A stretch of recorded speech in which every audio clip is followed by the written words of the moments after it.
Hey everybody, welcome back to Event About It, the Dynamic Dialogue Aftershow. I'm your host, Megan Martin, and I am here today with Stephanie Wells. For anyone just joining us in the Aftershow, we owe you a quick introduction. Stephanie is an event content and go-to-market strategy leader with over 20 years of experience helping global organizations turn events into engines for customer engagement, revenue growth, and brand leadership. She's led content strategy and large-scale event initiatives for some of the largest tech companies in the Bay Area and even did work with the United Nations. Her founding story is amazing, so head to the main episode to check all that out. She's also a founding member of the Event Content Council and has spent 2 years embedded inside the world of hands-on training at Skillable. This fall, she's launching her own firm, Goldheart Events. She is the person you're going to want to call if your event has sessions but no strategy. And if you caught the main episode, you already know why that's important. So let's get right into it. I kind of want to know and kind of expand a little bit on what we talked about in the after show or in the main episode. So walk me through what a full event content cycle looks like when you're an in-house planner. So for someone maybe that's working for an agency wanting to go in-house, what does that look like? Because in both of us agree that content should come first before operations and logistics. That's not always the reality. So if content goes first, where do you start? What does that life cycle look like? So ideally, even if you have a really big event team, you might not be able to pull this off. But ideally, it should start, if you're doing, say, like an annual flagship event, your next year's planning for that event should start while the first one is still in motion. So I would think it in your, like, ultimately, when that flagship wraps, you're going to be getting survey feedback. You're going to know what landed, what didn't, what drove pipe, what was less successful in that. And that is a great data point. So we're the first and last out the gate in a way. We wrap everything up and then we start everything like immediately after the flagship wraps. So you want to ideally have a database, like please have a good data foundation. Like if we need to have discussions about what does that mean, because data can, using different lenses with the same data can produce very different results. So I would say that content and operations really do work hand in hand. One of the critical things that you're, of course, as any event content person needs to know is your venue is going to dictate a lot of your strategy. So it's how many rooms can we have? What is the budget for getting those rooms? How do we split them? How big are they? How much capacity? How many butts and seats do we have to work with per room? How many time blocks are there? How long is everything? What kinds of content? So do we want long form? Do we want breakouts? Do we want short form like theaters? Do we want training? Like, what do we want? What is important? And I think there's a couple ways to look at it. So you can also, like, really important to ask the questions about who is this event for? Is this event going to be a prospecting event where maybe you're not going to have deep training? Is it a marketing event where you're going to have like more breakout sessions, more sort of small bites for people to consume? Is it like, for example, a dev con where your audience is that developer, that very, very technical attendee that needs in-depth training? Like they need labs, they need training, they need, as deep as you can get to the bottom of the ocean if you want. So what is this going to look like? Is it going to change from last year? And I do think that there is goodness in looking at like really honest, just be super honest about what worked, what didn't, and then go from there. So those are important things. There's also like anybody, again, who's worked in event content knows the push pull. Like you can say that we can all say, I'm building this event for the attendees. I'm building this event for the customers.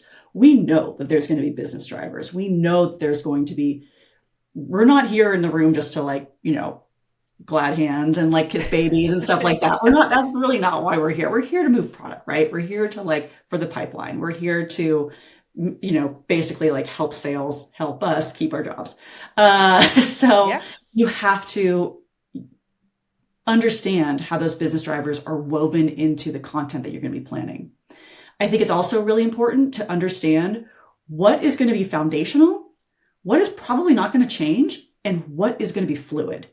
So are we talking about, like, depending on your company, depending on the event, what elements are going to be fluid that you kind of need to keep an eye on as you're moving through this, and always have in your back pocket? We all call it like the back pocket allocations. Like, you don't give away 100% of your allocations. You save a percentage of that for those executive needs, for those, like, I can't tell you how many conferences I worked on where, like, the week before we've acquired a company.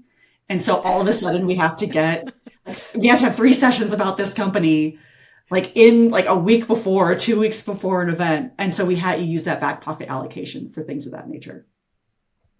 So again, like, what's foundational, what's fluid, what are known elements, what are unknowns, who is this for, and then who can deliver this?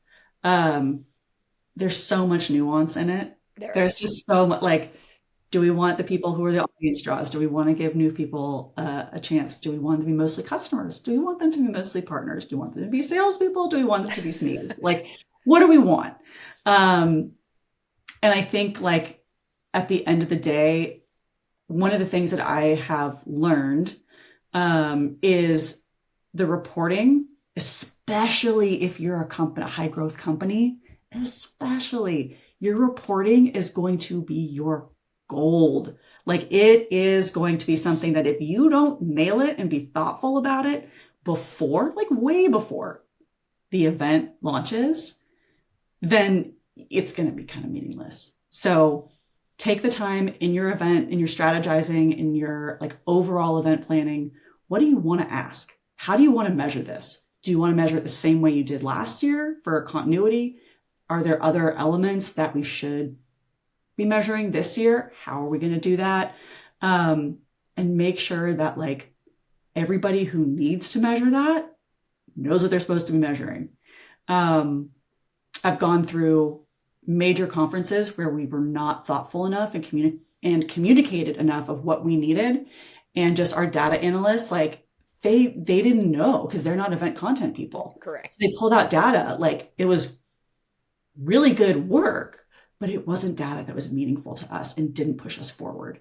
So I'm also kind of a data nerd. So no, I think all of that ties in. Is so important, because if you understand the event you're building, why you're building it, who you're building it for, and you have, as you said, that foundational layer before you even actually start picking a session or a speaker or anything, it's a lot easier to measure on the back end, because you can, all of your data should support answering your why. And if you can do that, then it tells the story in an impactful way. Like, did this actually do what we intended it for do? I mean, if you break it down to a scientific level, that's how scientists work. They have a hypothesis, they know why they're doing the study, and then they do the study, and then they measure against their why. And events as a science are the same way, but without if you're just doing events to do an event and no one can answer who it's for, what it's supposed to do, then why are you doing it in the first place? Why are we allocating budget? Like, it's a lot of budget to pull this thing off. I'll take that I'm a scientist. We're event scientists. Yeah, totally. Event content scientists over here. I love it. So I'm curious too, like, when you start putting these agendas together, a lot of events have a theme for the year, or what the purpose of the event is. It ties in with the theme.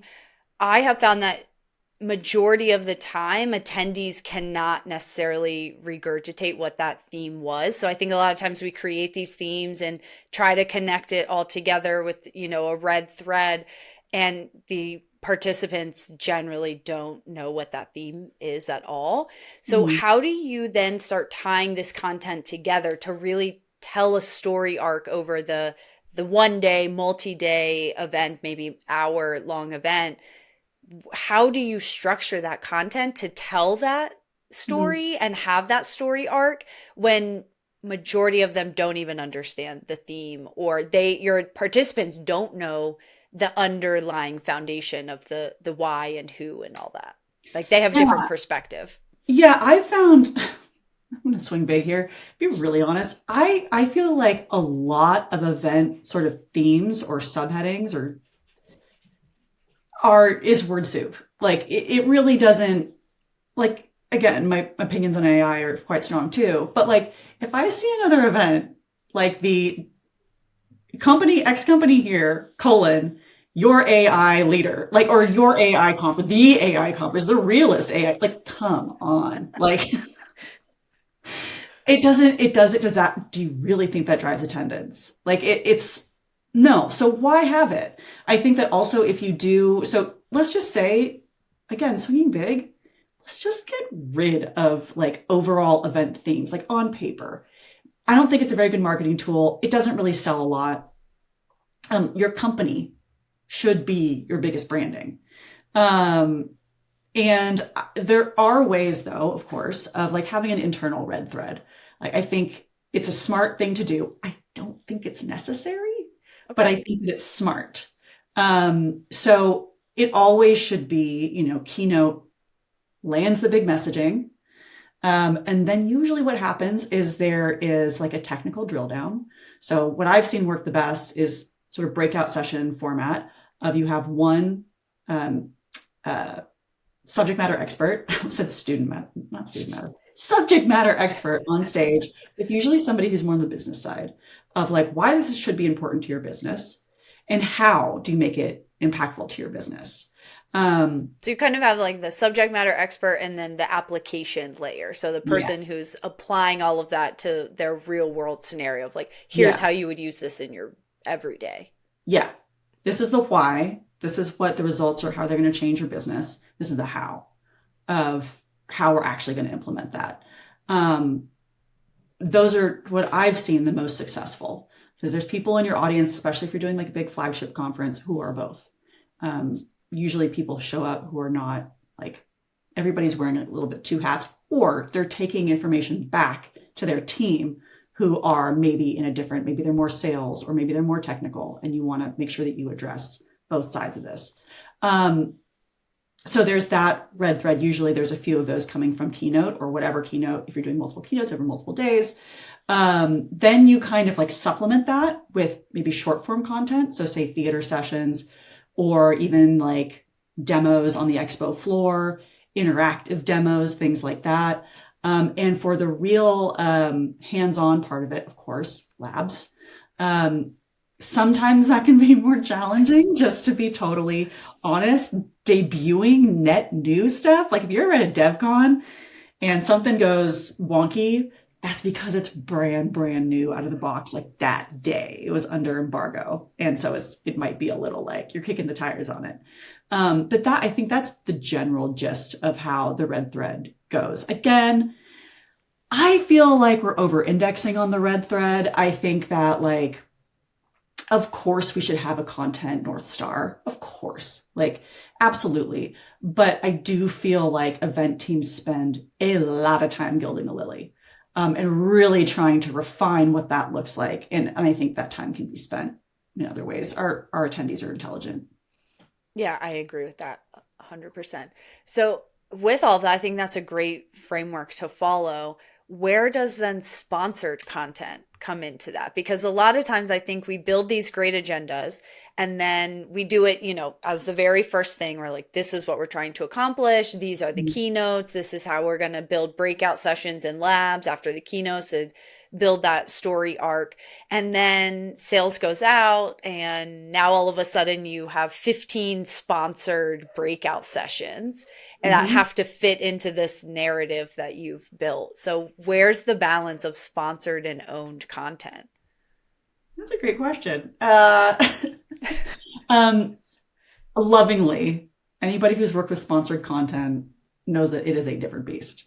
It It is is. its own animal. It operates like there's a way that you want it to operate, and then there's a realistic way that it's going to operate. And that means it's usually going to be last minute.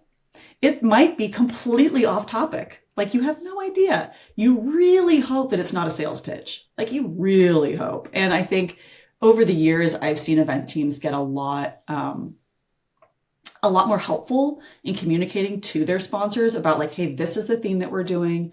This is the like the red thread, or what we're trying to drive home with this. You're here because your product actually is one of those solutions. You're partnering with us, or you are in part of the solution. But I think that like, yeah, it's treated like completely separately. It does get difficult when you are creating your event strategy. And like I said, you're looking at your real estate, you're looking at the number of rooms you have, the amount of time slots that you have. And you have to say you have 100 sessions and you have to factor in 25 sponsored sessions. That can be tough. That can be tough. And it's also like when you're like scheduling them, for example, you're not going to like bookend the entire event with all your sponsors aren't going to like that. Yeah. So how do you find a balance between your really important sessions, like breakout sessions that are supposed to drive business goals and supposed to, answer attendee pain points, and also make your sponsors happy? Because frankly, event budgets are getting smaller and smaller, and we love and need our sponsors. Yes. And I think there is a good way to weave them together. But as you said, it is a balance and a fine line. And this is where being collaborative with any sponsored content or sponsored session, really sponsors in general, and making them part of the bigger story, I think it enables them to not feel like they're doing a sales pitch, and that they can participate and get what they need out of the event. But it takes a lot of conversation and trainings, and you have to bring them into the conversation as early as possible. Yeah. And it really depends on who's in the room. Yeah. So and that is tough because they're a sponsor and they are not as sort of beholden as like employee speakers, or even customer speakers for that matter. You are so lucky if you get somebody a sponsored speaker who is truly a speaker and does want to be, like you said, a collaborative part of this event. Oftentimes you get kind of a mix of that with like somebody who really like just came in at the last minute, flew in to network, and is like delivering a sales pitch, which, then they wonder why people were leaving and there's only like, 5 seats left in the audience. Exactly right. Okay. So I'm going to take us in a little bit of a different direction, but it kind of goes in the same, and it's on who owns the content piece. Because right now we're seeing a lot in the space where marketing is getting involved because they want creators, influencers, they want a lot more user-generated content to use in the marketing side of things. And that's very much trickling into programming and the content that goes on during the event. So two kind of part question here. One, who should own event content? Let's say they don't have a content strategist on their team. Should they have one? And if they don't, who owns that? And then where do creators and influencers start playing into this space? Are they speakers? Do they have their own track? Are they brought into the content conversation in a different way? I'm going to give like the lamest answer is it depends. Okay. Which I think like it depends on what is your event. Like we're going back to this question. Is this a DevCon, right? Is this it's a DevCons, anything that's technical requires time. And how are you going to use that precious time with your attendees? Are your attendees like really going to be interested in like a track of all influencers when they could be getting their hands on, like I was talking about, DevCons are the latest and greatest, when they could be learning more about the latest and greatest, when they could be getting their hands on it? Probably not the most appropriate setting for like heavy on the influencers and heavy on the creators. Marketing event, like a big marketing event. So I could imagine something like this happening at like a Dreamforce or something, where they would have an influencer track. They would really lean into the influencers and creators. I could see that being a more appropriate fit. I think though, like go back to fundamentally, like who's there? What do they want to learn? What are these influencers talking about? What are creators? What is the substance of what they're doing? Is it like, I've seen great like influencers, but they're like comedians and they're doing comedy bits about like the corporate world and conferences. I think it's hilarious, but like there's a time for that and a place for that. There was one last year that like there was a huge stink because they had a tech show in the Bay Area, had a comedian come, and he poked fun at everything about the corporate world, and not a lot of people liked it. I thought Yeah. his jokes were hilarious, but it definitely ruffled a lot of feathers. Like Oh, I'm people didn't sure. love it. I'm sure. Yeah. Like, no, they say know your audience, but like, who is that? Know your crowd. Like local jokes get local laughs or whatever. Like, you got to know it. Yeah. Don't just plonk it in there. Be intentional about it. I would also say, like, to your question of who owns content, honestly, the event lead, like the event lead is the tip of the spear for everything else. Why shouldn't they be the tip of the spear for event content? However, they want to drive that. A lot of the orgs that I've worked in on the in-house marketing teams, they are under marketing. I mean, on in-house event teams, excuse me. They are in the marketing org. So, I mean, I think that there is a way, and you might talk about this in like content repurposing, but like there is a way to think about longer term content in a way that doesn't like sacrifice quality, if that makes sense. Yeah, well, let's get into that because that's kind of Sure. where I wanted to go next was on the repurposing side. I think people haven't quite figured out this like always on content engine. And I think events and the content specifically at events are when done correctly. So like, Mhm. you and I have agreed on this, like either do it properly or don't do it at Yeah. all, really. Yeah. And when done properly, your event and the content that comes out of your event is a gold mine for Yeah. first party data on exactly what your customers and prospects are looking for. Mhm. And it gives you an opportunity to keep feeding that engine because you know what they're looking for. So you can send them white papers, webinars, other events, invite them to intimate community events. Like there's so much there. So how do you approach and think about that content repurposing and extending that, 3 days of content into a year round? Like what does that actually look like? I think that there's a few ways you can approach it. Um, I have a background also in content marketing, so I get it, and in social media, so I get it. Like, I really do understand how powerful it can be and what you can do with it.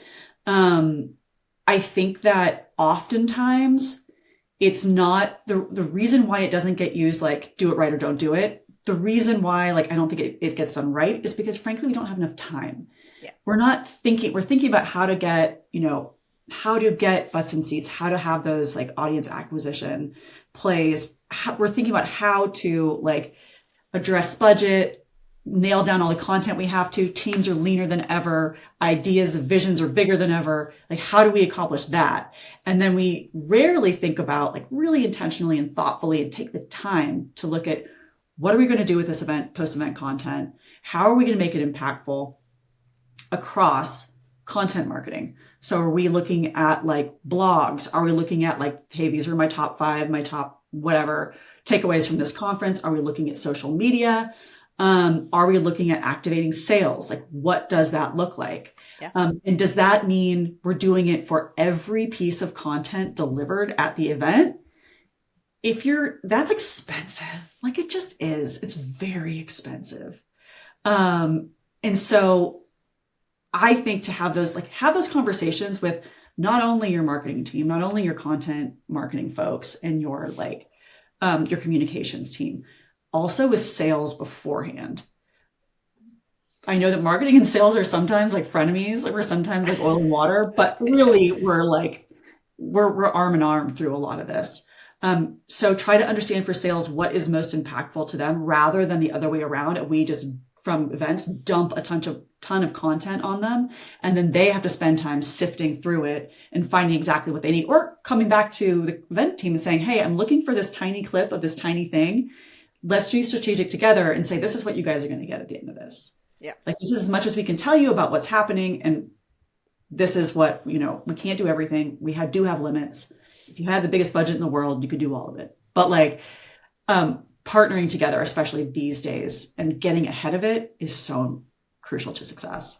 Yeah, agreed. Things all repurposing conversations happen before the event even starts of like, Oh this yeah. is what we want to do with it. And then backing into, well, this is what's going to be available. Where do we, bridge the gap between those two? Yeah.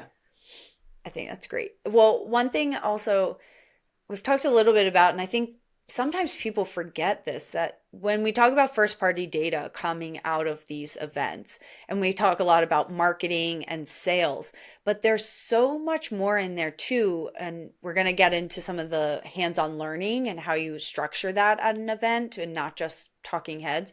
But some of the information that comes out of there and the data that comes out is great for sales enablement, is Mhm. great for product development, because if let's say you record all of your sessions and then you run a trend on all of those transcripts and the same 5 questions keep coming up at every training in every session, maybe your product team needs to know that like there's still a gap in our product and we should address that because everyone's asking this question. Or Mhm. marketing needs to know it from a brand perspective of like, people keep saying we're this company, but really we're trying to be this. So like maybe there's some messaging that needs to go in there. Or customer success. Like we need more training because everyone came and signed up for this one hands-on training piece and we're not addressing it. Like we have no collateral outside of the event on this. Have you, when you are in-house, have you guys looked at some of the data in that way? I mean, I hope the answer is yes, but I think the reality is most people aren't connecting those dots. Like it goes straight to marketing and sales. I mean, I think, yeah, I think it's like, who cares? Like, who is caring?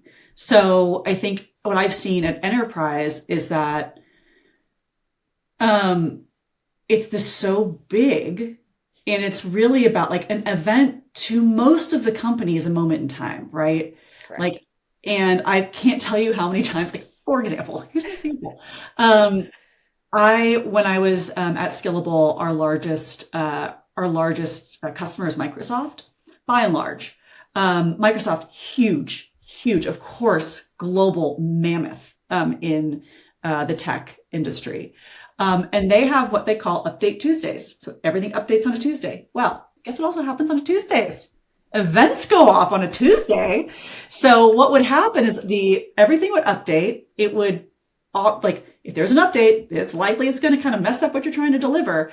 And so you'd say, oh gosh, like even the event people, like, oh my gosh, like, can't we just sort of like pause the update? And I'm thinking, absolutely not. Like there is no way that Microsoft leadership and product is going to be like, oh yeah, there's a 20,000, person event going off. That does drive X amount of pipe, but globally we're looking at orders of magnitude beyond that. So it's what they care about. Like they care about like the orders of magnitude versus like the what might be perceived as like a blip in a moment in time in an event. I So I think think it's who cares. I will say that like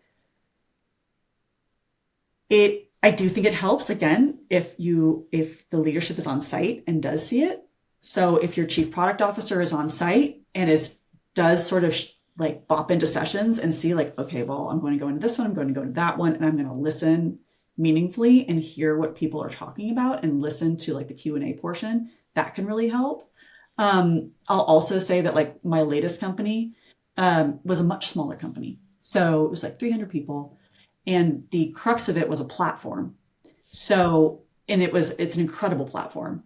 Um, and what our leadership, like our senior leadership, our executive leadership would go on site and watch it in attendees' hands and take notes live and then come bring it back to our product and platform and infra teams and say like, okay, these were pain points that the attendees were having. We want to make sure that this is improved upon or gets queued up for our clients to have greater success. So it's like, not who cares, but who cares? yeah. Who No, is on in your company? I think that's a great lens to put it through. And I kind of want to go into that hands-on training. And I think that what you just described is the exact use case for executives at events. I think they should be very detailed observers Mm-hmm. and seeing and listening and intentionally listening, not just like the room is cold or the food sucks, right? Like Yeah. that's not what they should be listening for at all. But like, how is our brand resonating? How is our product being used? And I kind of want to go into the hands-on training because I think events are becoming more and more technical, not in a how do we use your product, but people want the how. I think Mhm. for a long time, events said the why and thought leadership, and we talked very 40,000 foot at the in the clouds. And now people can get that on YouTube. There's all kinds of creators talking about the why you should do something, but people want the how. So talk to Mhm. me about how you guys have done these hands-on trainings at scale without losing some of the things that make it like super valuable. So like how do you do it at scale without losing the vision? So one of the things that we do, it is interesting because having been in-house managing hands-on training and then being on the vendor side managing hands-on training are it's a very interesting place to be in. And also when I was third party, I could see the scope of different customers and how they're approaching it. I will say that in this sort of like ecosystem of event content, that hands-on training is expensive. It just is. It's more expensive than breakouts. It's more expensive than theater sessions. Like it just is. However, it is a major audience acquisition driver. And I think that one of the things that um, it you have the most successful events I've seen, your platform, so say like the event platform that I was working for, is really close partnership with the event leads.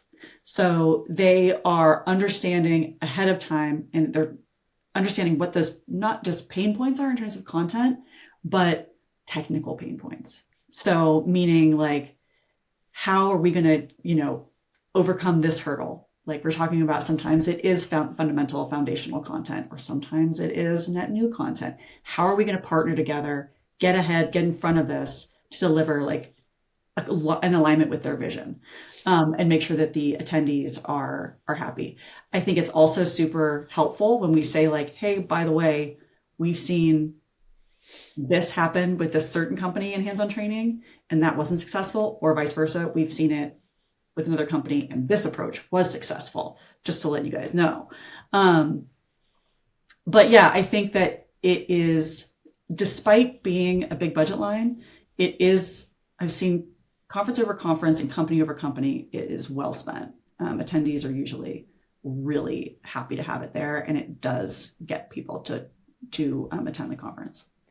Yeah, I completely agree. And I think that's going to become more important and more of a driver in the future. I mean, it already is. I think it's just going to compound itself.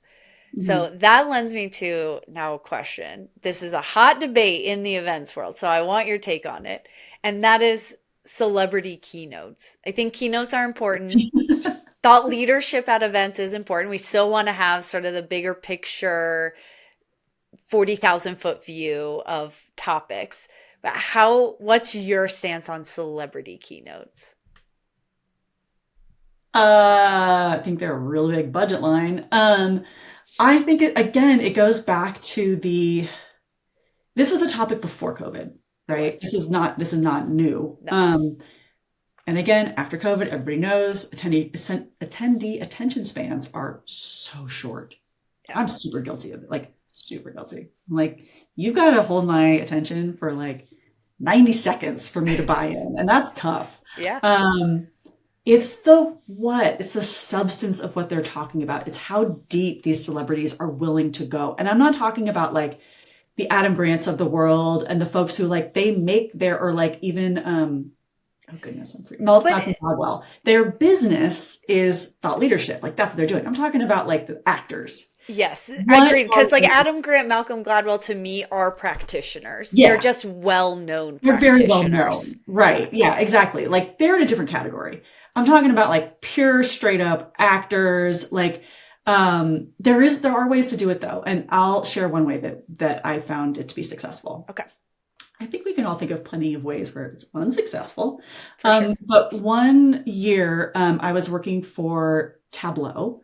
And Tableau, if you don't know Tableau, it's a company. It's all about data. Salesforce acquired it before the pandemic, and its meat and potatoes is all about big data. So the year of, I think it was the Olympics, so I can't remember which year it is, but the leadership really wanted to have like an Olympic tie-in, and so I'm thinking, oh my gosh, I'm the content lead for this whole big shebang. I think it was either my first or second year doing that. And I'm thinking, and I'm like, how do we get Olympics and data? Olympics and data. These days, I feel like that is like, it's a layup. But I literally was in the pool and I was swimming and I had my Garmin watch on and I thought, oh my gosh, biometrics, like those kinds of stats. What are you looking for in terms of data as an Olympian? And then I started thinking deeper about it, and it's all about data. So these athletes, these Olympic athletes, they were amazing. Allison Felix, Tom Daly, showed up, and they didn't just talk about like what it's like to be an Olympian. Like, what's your day to day? It was, how do you use data to inform your training schedule, your recovery schedule, your nutrition, all these kinds of things. And these are things that they have been working with for statistics and data for the entirety of their careers. It's all about data when you think about it. So to me, not saying that like, yay me, I nailed it, but like I did. And yeah, tap, girl, brush it off. You nailed it. That's a genius connection. And they were super. Now I feel like we know a lot more of that kind of stuff. Think about the World Cup right now, tons of data out about that. Yeah. But they were also able to speak to it as a very concrete concept. Like, this is something that they work in and they are hands-on in every day and have been for their entire careers. So I think it's one thing if you can find that tie-in and get those celebrities to find something that they really do care about. And they're also not just care about in sort of a conceptual way, but they have their hands dirty with. I think that leads to successful celebrity keynotes. I think when it's too high level and it's just a chit chat between like a celebrity and like, one of your C-suite, like it's not going to be impactful. I really think it's important to make the best use of folks' time, especially attendees when they're opting to spend like an hour of their very busy schedule with you. Yeah. Sometimes keynotes, we know it's an hour and a half, which it shouldn't be, but anyway. We'll have to do a whole nother episode just on a timing of sessions and things. Okay, so last topic, and then we're going to start wrapping up here. But we've talked a lot about data and reporting and how you should use that to inform future decisions, future events. What are some of the things you're looking for in your data that you're putting in a post-event report to take to your C-suite to say that our content did what it was supposed to? What are some of those things you're looking at? I think what's interesting is that this is an area that is in constant development. So what I would have measured a couple of years ago is so different from what I would measure today. What we're looking for especially is like quality of delivery, and how do we measure that? It's always about successful. Like, for example, this is a really easy way to measure that. But I was at a high growth company right before now, Skillable, which was great. And they were going through sort of their maturity cycle. And having been at other companies that are like that, they're really going through periods of like tipping points almost in their growth. That fortunately, having gone through that myself, saying, okay, our leadership is going to really want stats. They're really going to want data to see where we're going. And I'm thinking it's going to be like this. So for us, what we would do reporting to our leadership, and again, this is net new, they haven't asked us for this in the past, is we need data on how many labs were successful, meaning successful, like they launched, they went smoothly, we filled up the time properly. Also, every repeat of that session, like how seamless was that? And also, like, again, the age old, like, request for year over year. How do we do that year over year? Do we measure it year over year? What is it like? What does the event look like year over year? And I think that like, this isn't really addressing, like answering your question, like specifically, but I would say for my advice for folks who have not like been reporting, is to be as anticipatory as you possibly can. And try to like find your C-suite whisperer and understand from them, like, what does this person care about? Like, and then we'll try to back all of that up with data. I think this is why ROI is always going to be this, black hole conversation, because Totally. one size does not fit all. And every event is measured differently, and every content strategy is measured differently. And every C-suite wants a different data point and a Mhm. different message. So, what your CFO or CRO is looking at versus your CMO or your CEO, like all of those are different stakeholders. A head of account management is going to look at something very differently from an ABM campaign. And Mhm. all of those are important, and they're all going to require different analysis of the event and the content specifically. So I think finding that C-suite whisperer, as you said, is like the most critical piece to actually measuring ROI effectively. Knowing your why, knowing the how you got there, and then knowing what they actually want out of a report is Mhm. what you need to know to measure ROI impactfully. Yeah. Yeah, absolutely.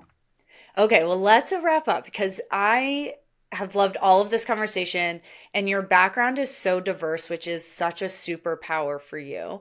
And now you're putting 20 plus years of all of this amazing background in history and events into your own firm, Gold Heart Events.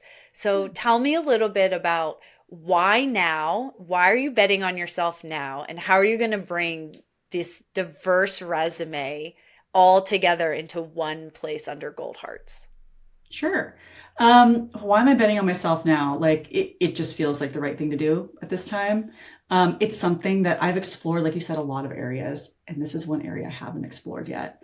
And I also really looking forward to connecting with this beautiful event ecosystem that I've built over the last number of years. One of the things that's really important to me too is that has really informed a lot of my career is, like I mentioned earlier, is going to different kinds of events. So I'm looking forward to working on different kinds of events. In the past few years, I was really focused on enterprise tech events. Really the grind of all of that, making sure that they are executed well, and really devoting myself to that. And then I started zooming out a little bit. And I started working at other much smaller events, festivals, things like that, that really reminded me of how they can be fun, how our work can be fun, and got me thinking about how can we really get people who anticipate going to this, not just because of like going to an event, not just because of like, I'm going to learn this or whatever, but like, how do we like creatively re-inject that sense of enjoyment into an event, not just the grind. And so I am launching Gold Heart Events to have a bit more diversity in the portfolio of events that I'm working on. Um, and also just to sort of understand better, like, what does the future look like for events? How can we take different kinds of events that are kind of in their own silos and start to interweave them a little bit? So that's something that's coming this fall. I'm starting to, as they say, activate my network this summer, and then I'd love to have conversations with folks coming this fall. That's amazing. If you had to give a piece of advice to early career Stephanie, what would that be? Keep swinging big, keep going for it. I'll just disclose, like I had like severe learning difficulties, and um, I felt like I couldn't, achieve what, like, it was not easy for me to achieve things. But I swung big. And I think like you said, I've bet on myself many times. It's like, well, this is one life. Let's just go for it. Maybe I do have difficulty learning. Maybe I do have, ADHD and things that are against me. But you know what? I am so hungry to say, work in the music industry, or I'm so hungry to work, try to, improve the human condition at UNESCO. I'm just going to try. And if I fail, I fail, but I swung as big as I possibly could. Or, I want to work at Salesforce, the NFL of event teams. Like, I just want to try. Like, the worst thing that can happen is no. So, like, keep betting on yourself. And, like, yeah, you're going to learn a lot of stuff. Not everything's going to go swimmingly, but, like, it's all so worth it. I absolutely love that. Okay. Well, before we let you go, I like to close every after show with a curiosity card. Okay. Ooh. So you get to pick one, two, or three. I'm going to say the rainbow one is the rainbow one. Is that number 3? This one? Or no, sorry, 2. This one. Just because we're recording on July 1st and Pride Month just wrapped. So let's Okay. do. All right. So we're going with number 2. So this says, what's one unforgettable act of kindness you've received? Oh goodness, gosh. That I've received. We've talked a lot today about humanity and about the nature of events and how it means to be human, or bring your humanity to events, I should say. And I think the one thing that I really learned is that this is from my most recent company, is reminding myself that I am a human, people treating me like I'm a human being. And that is, they don't even, like, people who I thanked, who I was, expressed gratitude towards about this, didn't even register that it was like, they're like, yeah, well, this is normal. I'm like, oh no, it's not. It can be really easy to feel like you're a number or you're a cog in the wheel.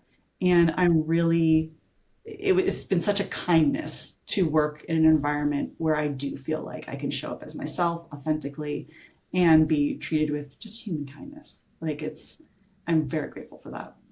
Yeah, I agree. I think a lot of times we get so busy in the hustle and bustle that we forget there's a human on the other end of Yeah. the phone, the email, whatever it might be. So I think Mhm. that's a great reminder and a great place to wrap up the show. But thank you so much for being here. I think I could have recorded and continued this conversation for probably another hour, 2 hours at minimum. I love the way your brain thinks. I love your background and really appreciate you being here and sharing everything with us today. Aw, thank you so much, Megan. This was really fun. Thanks for having us. And until next time, stay curious.